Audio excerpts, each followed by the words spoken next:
নমস্কাৰ স্বাগতম জনাইছোঁ আপোনালোক সকলোকে মোৰ ইউটিউব চেনেল অৰূপছ ব্লগলৈ। এই মুহূৰ্তত আপোনালোকৰ কাৰণে লৈ আহিছোঁ এটা অতি গুৰুত্বপূৰ্ণ খবৰ। বিদ্যালয়সমূহত কৰ্মৰত অসমৰ প্ৰতিগৰাকী ৰান্ধনী আৰু সহায়িকাসকলৰ কাৰণে এই মুহূৰ্তত আছে এটা ভাল খবৰ। আপোনালোকক পুনৰবাৰ জনাইছোঁ, বিদ্যালয়সমূহত কৰ্মৰত অসমৰ প্ৰতিগৰাকী ৰান্ধনী আৰু সহায়িকাসকলৰ কাৰণে আছে এটা ভাল খবৰ। আজিৰ এই ভিডিঅ'টিৰ জৰিয়তে আপোনালোকক সেই ভাল খবৰটিৰ বিষয়ে জনাবলৈ গৈ আছোঁ। গতিকে আশা কৰিছোঁ আপোনালোকে ভিডিঅ'টো অকণো স্কিপ নকৰাকৈ শেষলৈকে সম্পূৰ্ণকৈ চাব আৰু ভিডিঅ'টি চাই ভাল লাগিলে লাইক আৰু শ্বেয়াৰ কৰি দিব। বিদ্যালয়সমূহত কৰ্মৰত ৰান্ধনী আৰু সহায়িকাসকলৰ কাৰণে আহি পৰিছে এটা ভাল খবৰ। ৰাজ্য চৰকাৰে ৰান্ধনী তথা সহায়িকাসকলৰ কাৰণে কঢ়িয়াই আনিছে এক আশাৰ বতৰা।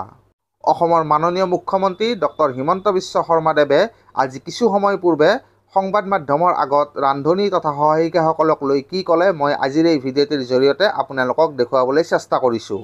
তো তেনেহ'লে আহক অসমৰ মুখ্যমন্ত্ৰী ডাঙৰীয়াই ৰান্ধনীসকলক লৈ কি মন্তব্য আগবঢ়ালে সেইখিনি আমি ভালদৰে শুনি লওঁ। ৰান্ধনী বিলনি হৈ যাব, চাকৰি থাকিবই, যেনেকৈ দৰমহা পায় তেনেকৈ দৰমহা পাব, অহা কেবিনত দৰমহা আৰু বাঢ়িবহে। কোনো ৰান্ধনী তাৰমানে চাকৰি নাযায়, সেইটো প্ৰশ্নটো ক'ৰ পৰা আহিলে? যিসকলে এই প্ৰশ্নটো কৰি আছে সেই কেইগৰাকী চাকৰিটো চেছ কৰি দিব লাগিব, বেলেগক ভয় খুওৱাৰ অপৰাধত। কাৰণ মুখ্যমন্ত্ৰী হিচাপে মই সকলো মিটিঙতে কৈ আহিছোঁ যে আগতে ৰান্ধিছিলে, এতিয়া বিলাব, কাৰো চাকৰি নাযায়, চাকৰি দৰমহাটো বাঢ়িবহে। তথাপিতো কেইগৰাকী মানে কৈ থাকে যে চাকৰি যাব। তাৰমানে তেওঁলোকৰ উদ্দেশ্যটো কি?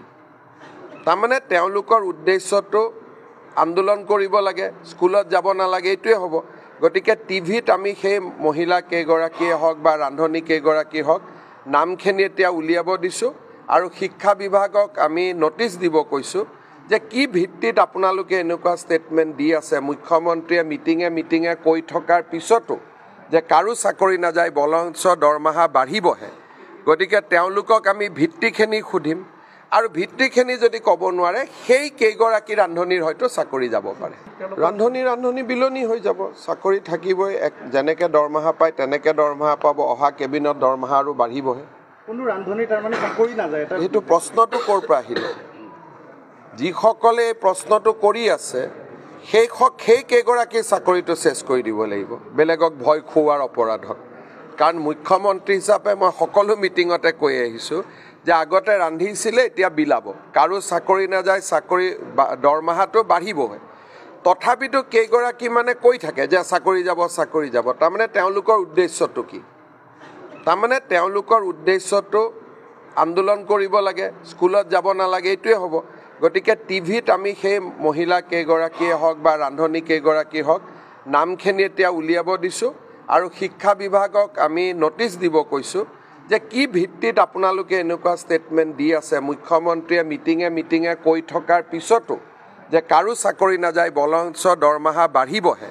গতিকে তেওঁলোকক আমি ভিত্তিখিনি সুধিম আৰু ভিত্তিখিনি যদি ক'ব নোৱাৰে সেই কেইগৰাকী ৰান্ধনীৰ হয়তো চাকৰি যাব পাৰে।